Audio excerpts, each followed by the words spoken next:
Vengo en este viaje acompañado por mi hija Elizabeth. Mi esposa y yo somos papás de 4 hijos, familia numerosa, y una de las grandes bendiciones de tener familia numerosa es, y no hago broma, tener lavaplatos. Si no lo tenéis en casa, os lo recomiendo. ¡Qué invento! ¡Qué maravilla! Porque después de cenar, de haber cocinado para todos y después de... quedan un montón de trastos, ¿verdad?, por lavar, y ollas, y platos, y cubiertos. Y realmente descubrir ese invento es simplemente maravilloso. Pones los platos dentro, le pones la pastillita de jabón, cierras la puerta, escoges el programa, le das al botón y ¡listo! Sin quejarse. Cariñosamente en casa le llamamos al lavaplatos el enanito. Porque nuestros hijos, cuando eran pequeños y nos preguntaron que cómo funcionaba eso, les dijimos, mentira piadosa de esas que dicen los papás, ¿verdad?, que dentro hay un hombrecito que por la noche está fregando todo, lo vuelve a colocar y cuando abres por la mañana, está ahí todo impecable, reluciente, ¿verdad? Desde entonces le llamamos el enanito. Lo digo por si venís a casa algún día, mi esposa y yo hablamos del enanito, se refiere al lavaplatos, ¿verdad? ¿Esto lo puede lavar el enanito? Sí, vamos a ponerlo. Claro, la dificultad con el lavaplatos es entender cuándo lo que está dentro está sucio o cuándo está limpio. Porque si durante el día vamos poniendo platos sucios, uno no quiere que por error vaya a tomar de aquellos platos para poner la mesa, ¿verdad? Así que en casa tenemos 2 imanes, 2 magnetos, uno con una cara de asco, con la lengua fuera, ¿sí?, y otro con una cara sonriente. Entonces es sencillo, ponemos todos los platos sucios y cuando está ya programado, está listo, quitamos la cara de asco, ¿sí?, y ponemos la carita sonriente en el lavaplatos y quiere decir que aquello ya está listo, que lo que hay dentro es limpio. Claro, ahí es donde cometo yo el error muchas veces, que preparo el lavaplatos por la noche, pongo la pastilla de jabón, lo pongo programado, pongo la cara sonriente y me voy a dormir diciendo, ya están limpios. Pueden pasar muchas cosas, ¿verdad? Pueden pasar muchas cosas. No siempre es así. Mira, un día me dejé la puerta abierta y no se lavaron los platos. Otra vez me olvidé de apretar el botón del start y cuando llegué a la mañana no se lavaron los platos. En otra ocasión no puse el jabón y no se lavaron los platos. Ahora la peor es esta, no se lo digáis a nadie, esto no se está grabando, ¿verdad?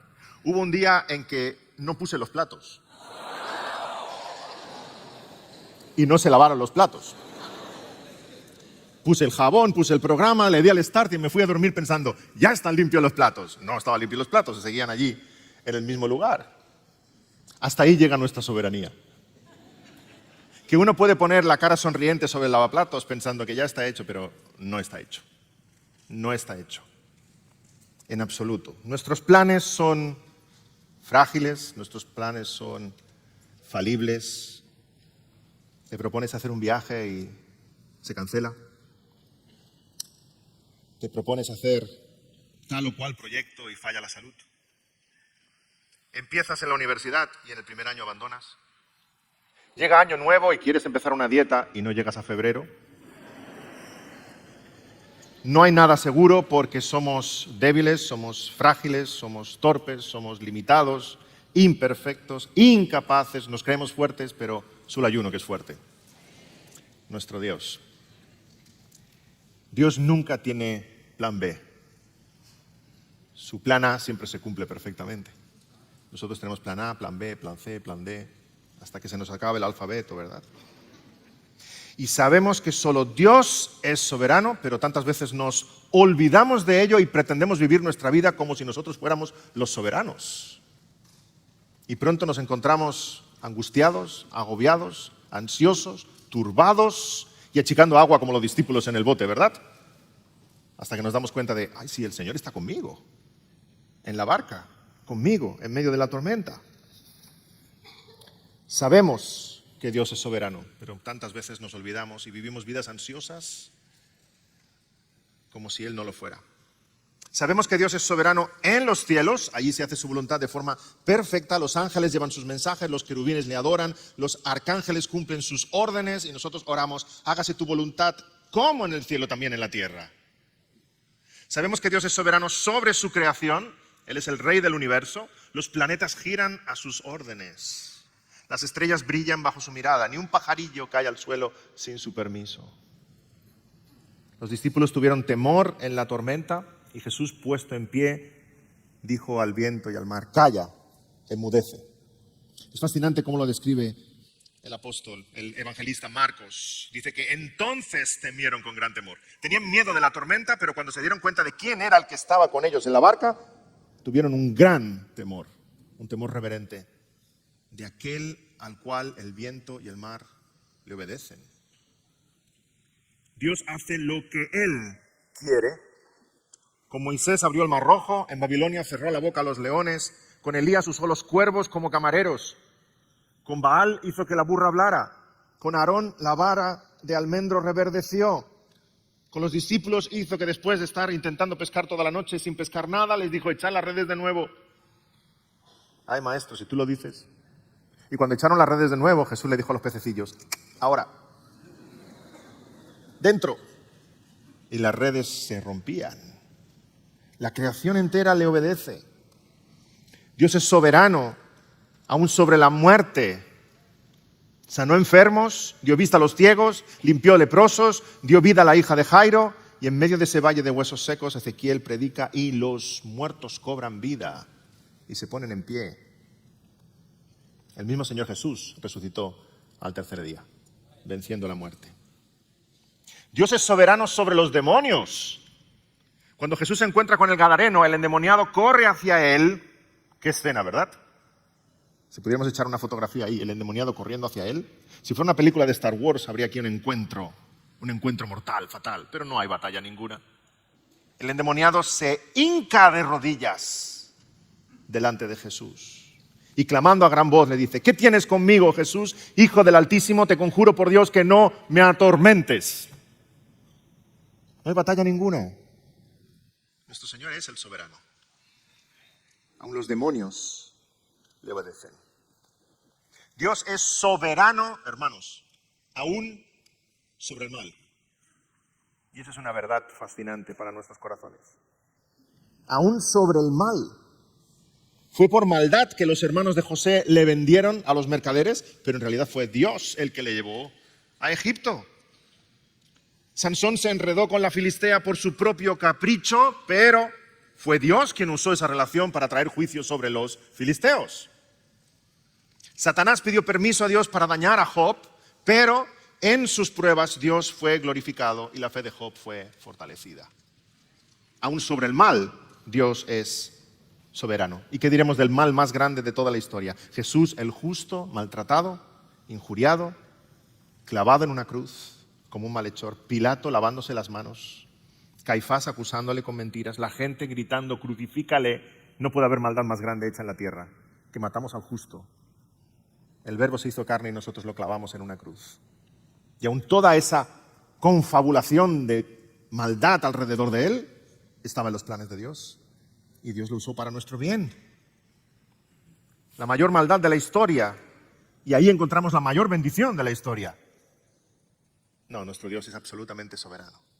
No se le escapa nada de las manos. Soberano sobre el mal. Qué maravillosa verdad. Ayer tuvimos aquí, ayer tarde, ayer noche, una preciosa orquesta, ¿verdad? Con varios instrumentos. Qué hermoso sonó. Imaginad que el director de orquesta entrega una partitura a todos los músicos, una partitura que no tiene ningún sentido. Los músicos se la miran extrañados, ¿verdad? Porque aquellas notas no tienen ninguna coherencia, no pueden encontrar la melodía, no hay armonía ninguna. Dicen, ¿cómo vamos a tocar esto? No tiene ningún sentido. Pero el director les dice, por favor, sentaos y empezad a tocar.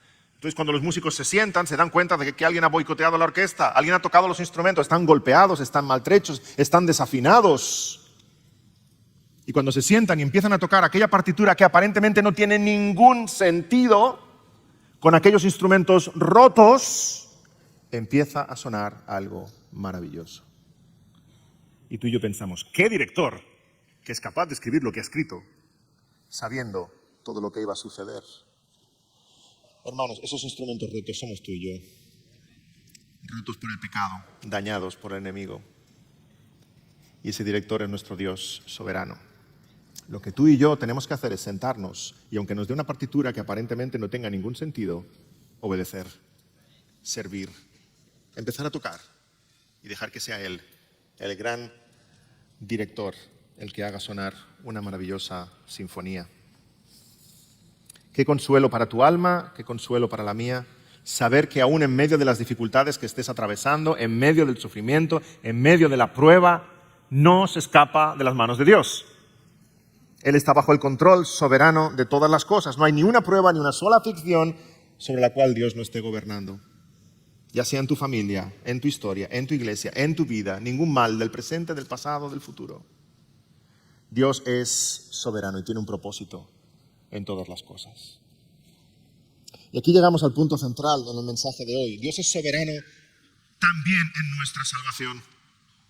Dios es soberano porque Él es el Rey del universo, es soberano sobre todo y también es soberano sobre nuestros corazones. Él es soberano sobre ti, sobre mí y lleva a cabo su plan de rescate de forma soberana. Nos alcanza con su gracia y nos transforma. Dios es soberano en nuestra salvación y su gloria brilla de una forma sin igual cuando meditamos en lo que Él ha hecho en nosotros y cómo Él rescata un pueblo. Sí, hermanos, Dios es soberano en nuestra salvación y aún los ángeles se maravillan de escuchar el mensaje del Evangelio. Siempre digo que en las iglesias no hay asientos vacíos. Ahí donde veis un huequito, un espacio en el banco, lo están ocupando los ángeles.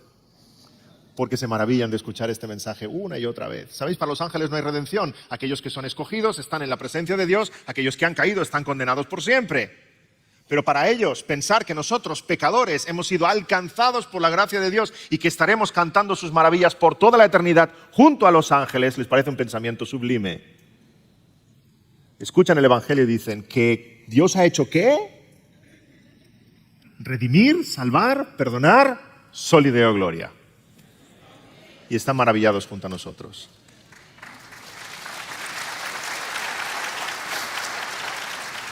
Y digo que este pensamiento es muy grande y muy profundo porque aun siendo tan gloriosa nuestra salvación, la inercia del hombre es atribuirse mérito. Ay, y ahí nos convertimos en ladrones de gloria. Porque es toda suya, hermanos, es toda suya. Es toda suya. Cuando pensamos que participamos en nuestra redención, que hemos contribuido, qué común, qué típica es esa expresión, ¿verdad? Yo me convertí. Había un hermano que alardeaba incluso de que nadie le había compartido el Evangelio y lo decía con la boca bien llena. Yo me convertí solo. Dice, ¿cómo que se convirtió solo, hermano? Si a mí nadie me predicó, yo en la habitación leí la Biblia, yo solo me convertí. Digo, bueno, ahí no está ni Dios, ¿verdad? Él solo. No sé qué se habrá convertido, pero en algo se convirtió. Hermanos, nos atribuimos mérito cuando creemos que algo que ha hecho Dios, que pertenece a Dios, por lo cual hemos de alabar a Dios, nos lo atribuimos a nosotros mismos. Y eso no nos pertenece. Es Él, el autor y consumador de nuestra fe. Y el hombre se deleita en pensar que es libre, que es autónomo, que es capaz, que es independiente, que al fin y al cabo es soberano. Ay, hermanos, nos estamos creyendo la mentira del Edén cuando la serpiente nos dijo, seréis como Dios. Debían brillar los ojitos de Eva. Como Dios. Ya no necesitaremos que Dios nos diga, que Dios nos prohíba, que nosotros seremos autónomos. Nos creemos esa mentira cuando pensamos que hay mérito alguno en nosotros. Y la verdad es que tú y yo no somos soberanos. No tenemos control sobre nada. En absoluto. Es Dios el que te hizo de barro. Él escogió que nacieras. Él escogió en qué país, en qué época, en qué familia. Él escogió tus padres, Él escogió tus hermanos, tus vivencias, tu historia. Él escogió que fueras hombre o mujer. Él escogió que estuvieras aquí hoy todavía vivo para escuchar este mensaje. Él escogió el día de tu llegada, Él escogerá el día de tu partida. No controlas ni siquiera este pequeño corazón que late cada día. Cuando Dios dijo, empezó a latir y cuando Dios diga, se parará. No controlas ni eso. Y vamos por la vida alardeando como si fuéramos soberanos. Soberanos de nada. De nada. Él es el que nos da hasta el último suspiro. Dios es soberano sobre tu historia y Dios es soberano sobre la historia. Dice el Salmo 135:6. Todo lo que Jehová quiere lo hace en los cielos y en la tierra, en los mares y en todos los abismos. Y después de actuar con soberbia y ser humillado, el rey Nabucodonosor, dice en Daniel 4:35, todos los habitantes de la tierra son considerados como nada y él hace según su voluntad en el ejército del cielo y en los habitantes de la tierra y no hay quien detenga su mano y le diga, ¿qué haces? Dios hace lo que quiere, cómo quiere, cuándo quiere, dónde quiere, con quién quiere. Él es el soberano del universo.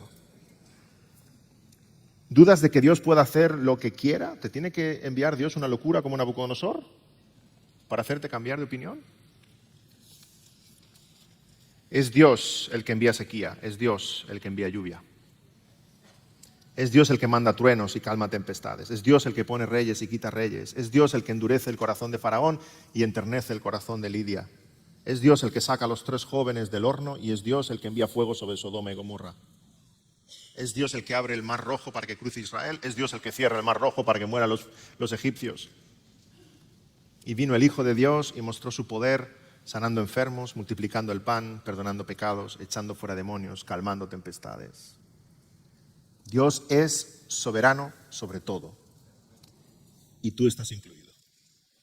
En ese todo tú estás incluido. Porque si hubiera 1 centímetro cuadrado en el universo sobre el cual Dios no fuera soberano, Dios ya no sería el soberano. En absoluto. Y las gentes, y hay muchos cristianos, han creído la mentira de la serpiente cuando nos dijo seréis como Dios y han construido una especie de pequeño reino privado en el cual Dios no entra, que llaman libre albedrío. Cuidado, ¿eres libre de hacer? Sí. ¿Cuántas decisiones hemos tomado antes de venir aquí, verdad? Entre otras, qué camisa ponernos, o a qué hora llegar, o qué desayunar. ¿Cuántas decisiones tomamos? Pero siempre tomamos decisiones en base a nuestra naturaleza. No podemos tomar decisiones fuera de nuestra naturaleza. A ver, cuando acabe la conferencia esa tarde y vayamos todos para casa, alguno verá volar un cuervo y dirá, yo también. Irá calle abajo aleteando, intentando... No te vas a levantar un palmo del suelo, solo vas a hacer el ridículo y conseguir que algún amigo te grabe para colgarte en YouTube. No podemos hacer aquello que está fuera de nuestra naturaleza. Siempre nuestra libertad corresponde con nuestras limitaciones. Entonces, ¿cómo va a escoger seguir a Dios aquel que está muerto en sus delitos y pecados? Así el pecador no puede agradar a Dios porque no está en su naturaleza el poder agradar a Dios. Dios ha de hacer algo nuevo en él, ha de transformar su corazón, ha de quitar ese corazón de piedra y darle un corazón de carne, que lata, que sienta, que ame las cosas del Señor. Ahora sí, Dios ha cambiado tu naturaleza. Ahora puedes seguirle, obedecerle el resto de tus días. Por nosotros mismos estamos muertos en nuestros delitos y pecados. Somos como esos huesos secos que vio Ezequiel en el valle. Pero Dios, en su infinita misericordia, quiso redimir un pueblo para que su gracia brillara. Un pueblo que le sirviera aquí en la tierra y por toda la eternidad cantara sus alabanzas. En la eternidad pasada, en el principio, antes de crear los cielos y la tierra, los ángeles y los querubines, Dios se reunió con Dios en santa asamblea. Y todo aquello que Dios prometió delante de Dios lo ha cumplido y se habrá de cumplir por la sangre del pacto eterno, como dice Hebreos 13. Qué glorioso pensamiento, ese pacto eterno que Dios hizo con Dios mismo. Dios el Padre escogió un pueblo y escribió sus nombres en el libro de la vida y los entregó al Hijo. Dios el Hijo se hizo carne, vivió una vida perfecta y derramó su sangre para comprarlos. Dios el Espíritu aplicó sobre ellos la redención y los llamó por nombre y los transformará hasta el día final. Y Dios lo va a cumplir, porque Dios lo ha prometido. No por nosotros mismos, porque no hay quien busque a Dios. No hay justo, ni siquiera uno. Pero Dios nos buscó a nosotros. Dios nos alcanzó a nosotros. Dios escogió un pueblo para que creyera, se arrepintiera, tuviera fe, le amara, le buscara, le sirviera por siempre para la gloria de su nombre.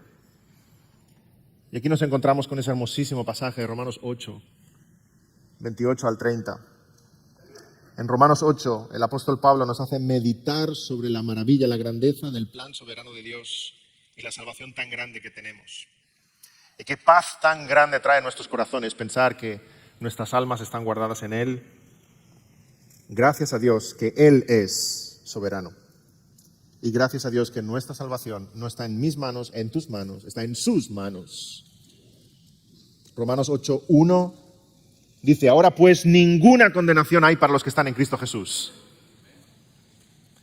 Romanos 8, 18, pues tengo por cierto que las aflicciones del tiempo presente no son comparables con la gloria venidera que en nosotros ha de manifestarse. Romanos 8, 31, ¿Qué pues diremos a esto? Si Dios es por nosotros, ¿quién contra nosotros? Versículo 37. Antes en todas estas cosas somos más que vencedores por medio de aquel que nos amó. Por lo cual estoy seguro de que ni la muerte, ni la vida, ni ángeles, ni principados, ni potestades, ni lo presente, ni lo porvenir, ni lo alto, ni lo profundo, ni ninguna otra cosa creada nos podrá separar del amor de Dios que es en Cristo Jesús, Señor nuestro. Nada, en absoluto. Nuestra salvación es segura. ¿Por qué? Porque es obra de Él. Hay cristianos que van dudando todos los días de si han perdido la salvación. Y la pierden los lunes, los martes, los miércoles, los jueves. El domingo la pierden 2 veces. Y claro que dudan, porque se están mirando a ellos mismos y no están mirando a un Dios grande, glorioso, soberano, que es el autor de todas las cosas.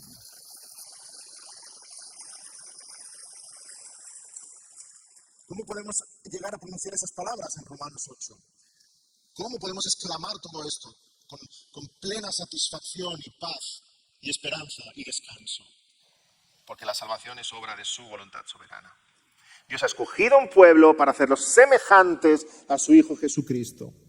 Y leemos en Romanos 8, 28. Y sabemos que a los que aman a Dios, todas las cosas ayudan a bien. Esto es, a los que conforme a su propósito son llamados. Qué hermoso pasaje. Aquí hay 2 afirmaciones en paralelo. Y sabemos que a los que aman a Dios, a los que conforme a su propósito son llamados. Está hablando de la misma gente. En primer lugar, pregúntate, ¿le amas? ¿Eres tú uno de estos? Sabemos que a los que aman a Dios, ¿le amas? ¿Es esa evidencia personal, visible, vívida, de que el Espíritu está trabajando en ti, de que eres uno de las ovejas del Señor? El amor a Dios es fruto del Espíritu en tu vida y el amor de Dios es en respuesta al amor que Dios ha tenido por ti. Si le amas, es síntoma inequívoco de que eres suyo. Escucha lo que el apóstol tiene que decirte entonces. En paralelo a esta afirmación, los que aman a Dios, está la siguiente afirmación: los que conforme a su propósito son llamados. Los que aman a Dios dan muestras de que son escogidos según el real decreto del Dios eterno. Y en medio tenemos, no dice a los que Dios aman todo les va bien, sino que a los que Dios aman todo ayuda a bien. ¿Y cuál es este bien? Lo dice claro. Todo lo que sucede en tu vida ayuda a un propósito eterno de Dios. Aún las tristezas, pruebas, dolores que a veces nos embargan, sirven a un propósito aún mayor en las manos de un Dios soberano. ¡Qué descanso tan grande! El versículo 29 expresa claramente este propósito de Dios, para que fuesen hechos conforme a la imagen de su Hijo, para que Él sea el primogénito entre muchos hermanos. ¿Qué es lo que Dios quiere hacer? Forjar al Señor Jesucristo en ti. Que seamos más y más como Él. Ese es el bien al cual todas las cosas ayudan, aún las cosas dolorosas de esta vida, hermanos. A veces nos sentimos como las manos del alfarero nos forman. A veces nos sentimos como Dios, como un herrero, está golpeándonos en el yunque para sacar impurezas. Pero todo sirve a un único y gran y sublime propósito: formar al Señor Jesucristo en ti y en mí. Así que pregúntate, hermano, ¿qué es lo que te preocupa? ¿Con qué ansiedades batallas hoy? ¿Y qué dulce calma puedes encontrar en esta soberanía del Señor, en esta verdad inmensa? En saber que todo está bajo su control y todo sucede según su hermoso plan. Que tu Dios, mi Dios, es soberano y está esculpiendo en ti a su Hijo amado. En los versículos 28 y 29, lo que conocemos como la cadena de oro de la salvación, encontramos esos 5 eslabones inseparables, uno tras otro, refiriéndose al mismo grupo de personas, objeto de la gracia del Señor. Versículo 29, porque a los que antes conoció, también los predestinó para que fuesen hechos conformes a la imagen de su Hijo, para que Él sea el primogénito entre muchos hermanos. Y a los que predestinó, a estos también llamó. Y a los que llamó, a estos también justificó. Y a los que justificó, a estos también glorificó. Nos damos cuenta de que habla de la misma gente, del mismo grupo de personas. Los conoció, los predestinó, los llamó, los justificó, los glorificó. Eres soberano. Y el versículo 29 empieza diciendo, porque a los que antes conoció. Algunos de nosotros pensamos, todo esto empieza con la predestinación, ¿verdad? Pues empieza un poquito antes. Un poquito antes. Primero nos conoció, aún antes de predestinarnos. Por supuesto que Dios conoce todo. Por supuesto que Dios conoce todas las cosas. Entonces, ¿a qué conocimiento se refiere aquí? Porque si fuera un conocimiento intelectual, a los que conoció, seríamos universalistas, ¿verdad? Dios ha salvado a todos, entonces. Dios conoce a todo el mundo por nombre y apellido, conoce el número de pasaporte de cada uno de nosotros. Y dónde nació, y cuáles son sus padres, y cualquier dato de nuestra vida. ¿Es este un conocer intelectual? ¿Quiénes son los que conoció? Aquí algunos se deleitan en torturar este versículo. Torturar, literalmente. Hay pastores, hay predicadores, hay teólogos que agarran este versículo, lo sientan en una silla, lo atan, ¿verdad? Y como si fueran terroristas, lo torturan hasta que dice lo que no dice. Si te torturan, acaban arrancándote cualquier confesión, ¿verdad? Pues hay quienes hacen eso con los versículos. Lo torturan hasta que dice lo que no dice. Y hay quienes torturan este versículo para hacerle decir que Dios predestinó a unos porque conocía de antemano que en el futuro iban a creer en Él. No, no dice eso en ninguna parte. No es lo que dice el pasaje. Si Dios escoge a los que sabe que le van a escoger a Él, Él no está escogiendo nada. A veces en la iglesia pongo este ejemplo que ya lo han oído tantas veces, el del yogur de limón. En mi iglesia lo conocen de mucho tiempo ya. Imagina que llego tarde a casa para cenar y abro la nevera, tengo hambre, quiero cenar algo, ¿verdad? En la nevera está vacía y solo hay un yogur de limón. Y yo me miro la nevera de arriba abajo, a ver qué voy a cenar. ¿Verdad? Si tú me vieras, dices, David, algo te pasa en la cabeza. Escojo cenar un yogur de limón. Y agarro el yogur de limón y me lo como, contento, feliz, porque me dirás, David, tú no has escogido nada. No tenías otra opción. Pues algunos quieren poner a Dios en esa ridícula situación de que Él va a escoger, ¿y a quién va a escoger? A los que le han escogido. No, Dios entonces no es soberano. Dios es muy pequeño. Ese no es mi Dios, ese no es el Dios de la Biblia. No se nos dice que Dios conociera algo de ellos, sino que los conocía a ellos. Dios no solamente es poderoso, Dios es soberano. Dios no es poderoso solamente. Si fuera poderoso estaríamos reduciendo a Dios al tamaño de un genio de las 1001 noches, que puede hacer de todo siempre que tú frotes la lámpara.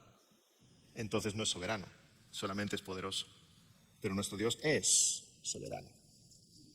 ¿Quiénes son estos que conoció? No es un conocimiento intelectual, es un conocimiento relacional.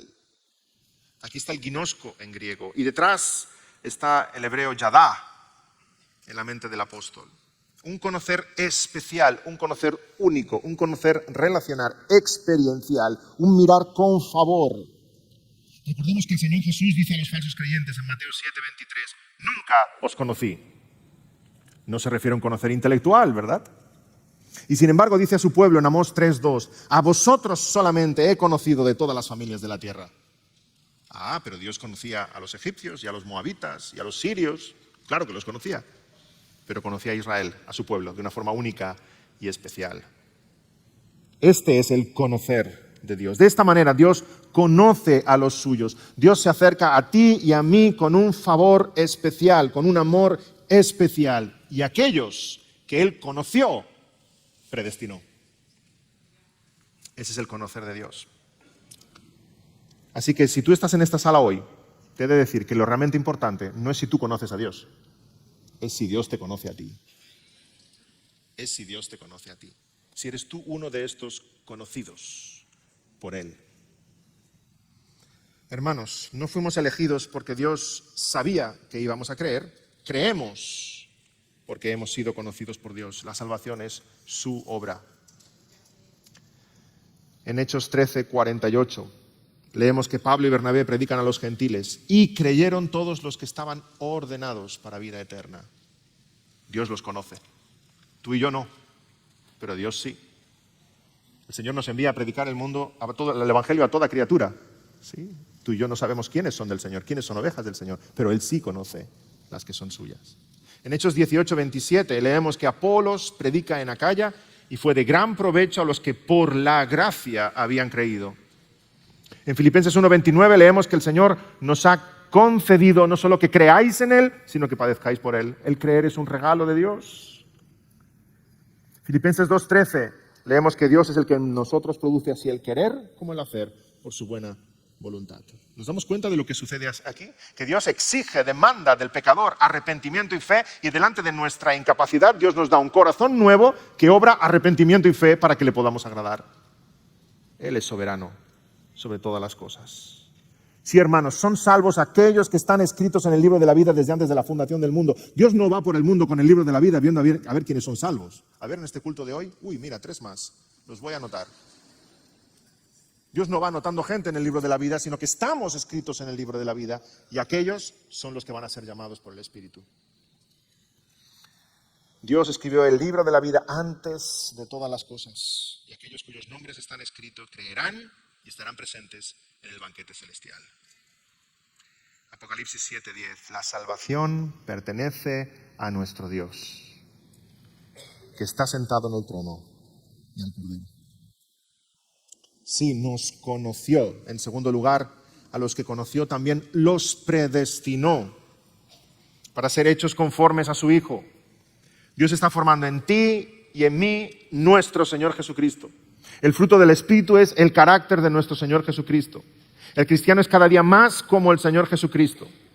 Y Dios nos predestinó para ser hechos como su Hijo, porque si no fuera así, ninguno de nosotros se salvara. Ninguno de nosotros estaría en su presencia. Porque no hay quien busque a Dios. Es Dios el que vino a buscarnos. Dios escoge a los suyos. Dios escogió a Abraham y lo llevó a una tierra prometida. Dios escogió a Israel de entre todas las naciones. Dios escogió a Jacob y aborreció a Esaú. Dios escogió a Moisés, a Daniel, a Josué, a David, a Isaías. A Zaqueo le dijo, baja del árbol que hoy ceno contigo. A Pedro y Andrés les dijo, os haré pescadores de hombres. Y dejando las redes le siguieron. A Saulo le dijo, ¿por qué me persigues? La iniciativa es del Señor. Es Él el que nos alcanza. Él sale a nuestro encuentro. Él te cambia. Él te compra. Él te redime. Él te lava. Él te hace suyo. Es el pastor el que deja las 99 ovejas y va a por la oveja perdida. Y la alcanza y la encuentra. Está entre zarzales o está en un peñasco o está donde sea, pero la alcanza. Y entonces la agarra y la toma en brazos. Sí, es verdad que la ovejita puede tener una falsa impresión al principio y pensar, qué bien que te encontré. Pero cuando es llevada al redil y el pastor empieza a subir por aquellos riscos y empieza a hacerse de noche y siente como los lobos aúllan y se da cuenta lo lejos que estaba y ve la luz del redil y cómo se acercan, la oveja cambia su opinión al cabo de un rato, ¿verdad? Y dice, qué bien que me encontraste. Y ese es muchas veces el progreso en la mente y el corazón de muchos creyentes. Tenemos la impresión de que le encontramos a Él, pero después de un poco de reflexión decimos, Señor, tú saliste a buscarme, ¿verdad? Porque si no, ¿cómo es que estoy en tus brazos? ¿Cómo he llegado aquí? Hermanos, eso es lo que sucede. Eso es exactamente lo que sucede, que la salvación pertenece a nuestro Dios. Y esta doctrina es muy grande. Muy grande. ¿Y sabéis por qué es tan grande? ¿Y por qué escandaliza a algunos? Porque destroza por completo nuestro ego. Lo deja hecho añicos. Nuestro orgullo queda destrozado. Y eso duele muchísimo. Un día con uno de mis hijos estudiando los huesos del cuerpo humano, creo que era con Abraham, estábamos con su libro del colegio, ¿verdad? Y me dice, papá, a ver si sabes cuál es el hueso más grande del cuerpo. Y yo digo, sí que lo sé. Me dice, dime. Y le digo yo, el orgullo. Dice, papá, ese hueso no existe. Y digo, sí que existe, va desde la coronilla hasta la planta de los pies. Y cuando se rompe, hace un daño, el chasquido se oye de lejos. Y él buscando en el libro el orgullo, ¿no? Luego le expliqué la lección espiritual. El orgullo. Y esa es una doctrina muy grande porque destroza nuestro orgullo. ¿Que es el Señor? ¿Que es Él? ¿Que es Él el que me alcanza a mí? ¿Que yo no he tenido nada que contribuir? ¿Que lo único que traigo delante de su presencia es mi miseria, mi pecado y mi necesidad? Esto es. Y entonces la palabra gracia se hace grande a nuestros ojos.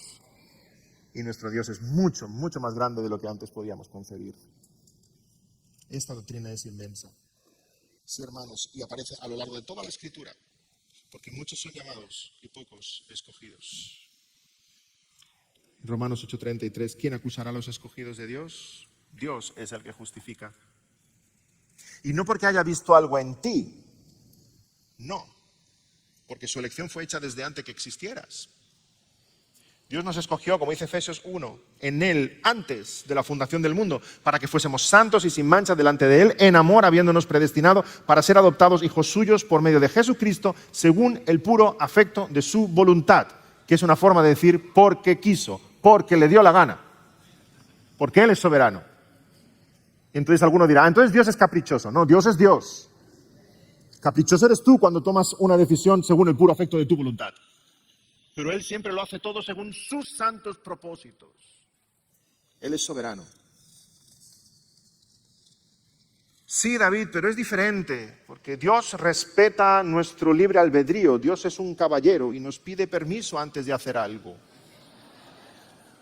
Y dale. Jesús le dijo a Mateo, sígueme. Ya está. Y Mateo dejó todo y le siguió. Y le dijo a Moisés que sacara al pueblo de Egipto, y Moisés fue. Y le dijo a Noé, construye un arca, y Noé la construyó. Y le dijo a Jonás, ve, y Jonás no fue.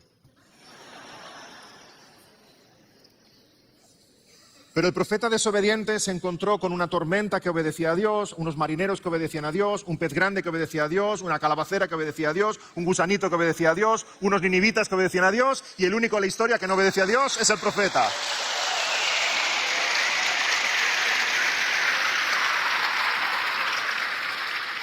Y al final, hermanos, el profeta cabezón acabó obedeciendo a Dios. Y nos pasa tantas veces a ti y a mí, decimos no, y queremos toparnos contra la pared de su soberanía. Lo único que vamos a hacer es otro recorrido que va a ser mucho más costoso y doloroso para acabar en el mismo lugar. Porque Dios hace lo que quiere. Y si Dios quiere usarte a ti, te va a usar a ti. Lo increíble del libro de Jonás, es que Dios salvara a Nínive usando a Jonás. Dios podía haber enviado a otro profeta, podía haber enviado a sus santos ángeles que cantaran el Evangelio. Pero el hecho de que Dios usara a Jonás, ese vil instrumento, da más gloria a Él. Por eso, Dios nos quiere usar a ti y a mí, para su gloria, viendo lo frágiles que somos. Y ahora tú y yo vamos a decir que Dios no puede hacer contigo y conmigo lo que le plazca. El barro le va a decir al alfarero, tú me tienes que pedir permiso. Qué barbaridad. Dios es el Dios del universo. Y hay muchos que hablan del libre albedrío cuando en realidad lo que quieren decir es el orgullo mío. En una ocasión, hablando de las doctrinas de la gracia y de la doctrina de la elección, un joven me decía, no, David, yo no me imagino a alguien obligado a entrar al cielo de rastras. Y yo pensé, yo tampoco. Al infierno sí, seguramente habrá muchos que entrarán arrastrando, pero al cielo, a la presencia del Señor, entraremos todos gozosos, queriendo, deseando verle, estar con Él. Y es que Dios hace algo mucho más maravilloso que arrastrarte simplemente mientras tú vas pataleando. Dios hace algo mucho más glorioso. Cambia tu corazón, cambia tu voluntad. Y lo que antes no deseabas y no te apetecía, ahora lo amas por encima de todas las cosas.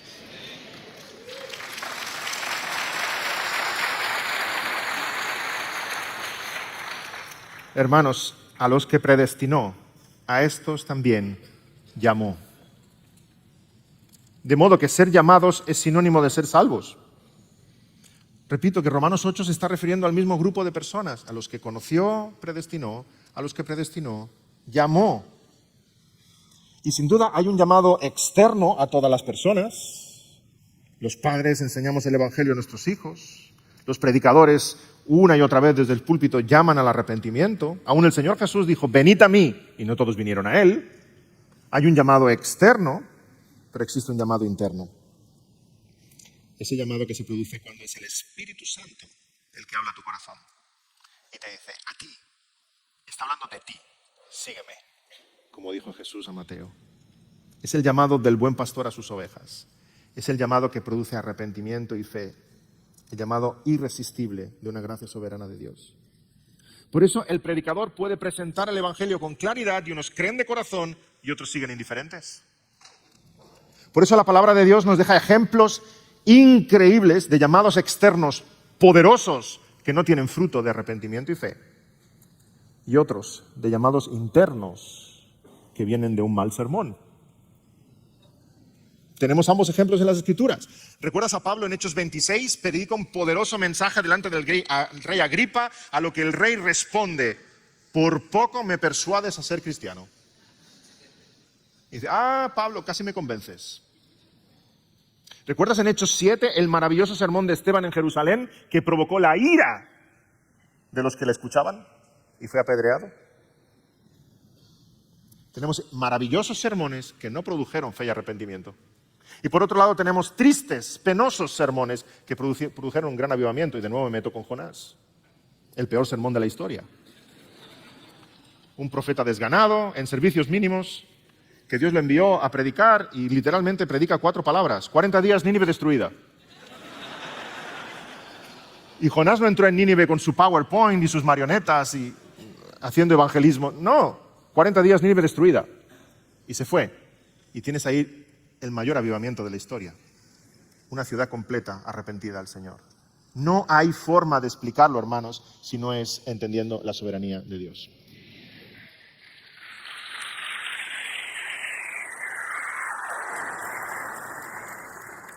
Así que tenemos llamados externos que pueden ser muy pobres y un llamado interno que puede ser muy poderoso, los cuales nos da a entender que la salvación es del Señor.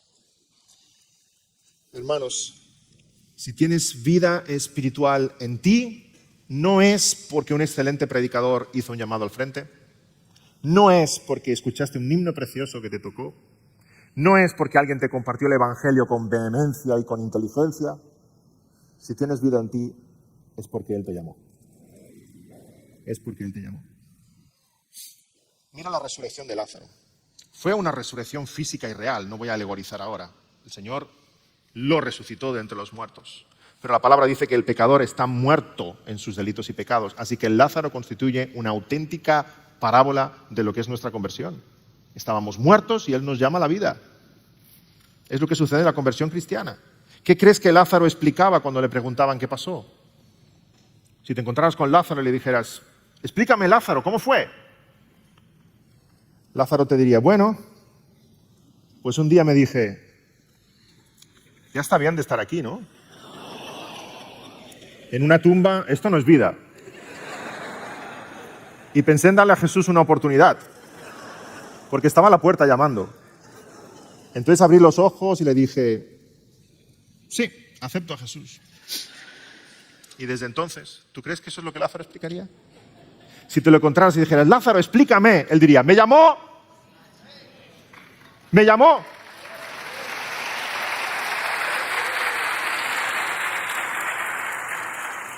Y eso es lo que sucedió, porque estaba muerto. No podía oír, no podía ver, no podía entender, no podía pensar, no podía escuchar. Llevaba 4 días muerto. Y había esa creencia popular de que el alma estaba todavía 3 días por allí, pero 4 días ya no. Así que Lázaro no estaba muerto, estaba muy muerto. Embalsamado, envuelto en lienzos, metido en una tumba, la piedra rodada. Es el perfecto ejemplo de la absoluta incapacidad. Y Jesús le dice: Lázaro, ven fuera. No, hermanos, eso no es una invitación, eso es una orden. A un muerto no se le invita. Lázaro, ven fuera.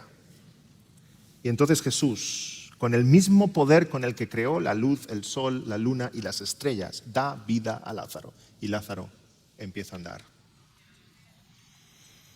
Lázaro, ven fuera. Y a los que llamó, a estos también justificó. Increíble, como explicaba antes el pastor Sugel. Siendo culpables, declarados inocentes. Siendo injustos, declarados justos. Aquí está la sangre del Señor Jesucristo en la ecuación. Siendo enemigos, adoptados como hijos. Y en la justificación Dios nos declara justos, pero no en base a nuestros méritos, en base a los méritos del que pagó nuestra deuda, Cristo Jesús. Porque ahora Dios nos ve a nosotros como si fuéramos Él, y le ve a Él como si fuéramos nosotros. Imagina que tienes una deuda en el banco de 50.000 millones de dólares. ¡Ay, madre! Y Jesús tiene en su banco celestial una cuenta en positivo de 50.000 millones de dólares. Ay, si Jesús hiciera solo una transacción, ¿cómo nos quedaríamos? Él a 0 y tú a 0. Pero no es eso lo que Jesús hace. Vamos al banco celestial, ponemos nuestras libretas del banco en el mostrador y Jesús dice, cambia el nombre de los titulares, cambia el nombre de las cuentas. Así que yo salgo de ese banco con un saldo positivo de 50.000 millones y Él sale con un saldo negativo de 50.000 millones. Eso es lo que hizo en la cruz. Cargó sobre sí toda nuestra miseria, nuestros pecados y nuestras culpas. Y nosotros salimos con todas sus bendiciones y sus riquezas espirituales. Y ahora Dios le ve a Él con toda nuestra miseria y nuestro pecado. Que el Padre tiene que retirar su mirada y dice, Padre, ¿por qué me has abandonado? Y nosotros salimos como hijos aceptos, amados, herederos del reino de los cielos. Nos justificó. Y ahora Dios es nuestro Padre, el cielo es nuestro hogar, la cruz es nuestra bandera, la Biblia es nuestro credo. Somos adoptados a la familia de Dios. Y esta es la gran respuesta a la gran pregunta. Si somos pecadores, ¿cómo podemos presentarnos delante de un Dios que es 3 veces santo? Y la gente dice, siendo buena persona. No basta ser buena persona, tienes que ser perfecto. ¿Y cómo vas a saldar tu deuda con Dios?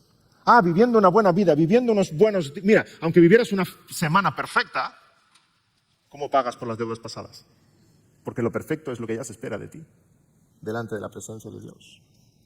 Las religiones inventan sus sistemas para llegar a Dios, para justificarse a sí mismo.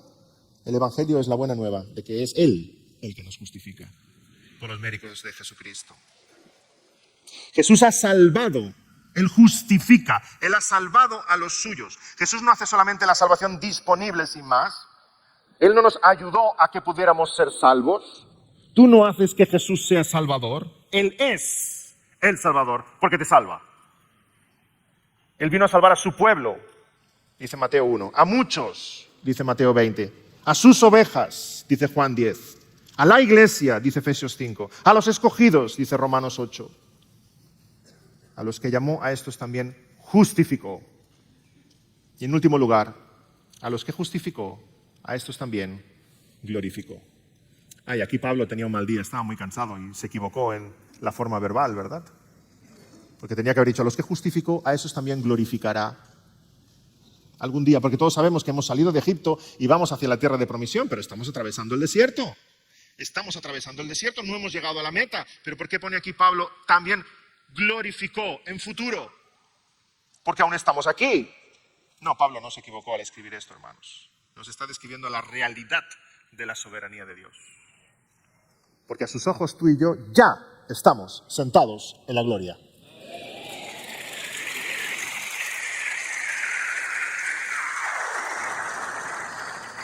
Dice de nosotros, a estos también glorificó, porque a ojos de Dios la misión está cumplida y es ciertísima. Ya estamos sentados en los lugares celestiales, ya vestidos de túnicas blancas, ya libres de pecado, ya habiendo derrotado a nuestros enemigos, ya en el banquete celestial. En la cruz nuestro Salvador no dijo, ya falta menos. En la cruz nuestro Salvador dijo, consumado es. Somos tú y yo que estamos en el tiempo y hemos de ver ese despliegue del plan de redención de Dios, pero desde la óptica de Dios, desde la óptica celestial, está hecho. Está cumplido, está acabado. Es solo cuestión de tiempo que podamos ver la gloria de Dios en nuestra salvación desplegada delante de nosotros.